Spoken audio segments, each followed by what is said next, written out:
ಆಚಾರ್ಯ ಚಾಣಕ್ಯರ ನೀತಿಶಾಸ್ತ್ರದಲ್ಲಿ ಕಾಣುವ ಒಂದು ಸಂಗತಿ ಎಂದರೆ ನಾವು ದುಷ್ಟರಿಂದ ದೂರ ಇರಬೇಕು ಎಂಬುದು.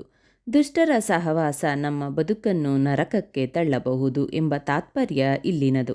ಇದನ್ನು ವಿವರಿಸಲು ಚಾಣಕ್ಯರು ಆವು ಮತ್ತು ದುಷ್ಟ ವ್ಯಕ್ತಿಯ ಉದಾಹರಣೆಯನ್ನು ತೆಗೆದುಕೊಂಡಿದ್ದಾರೆ.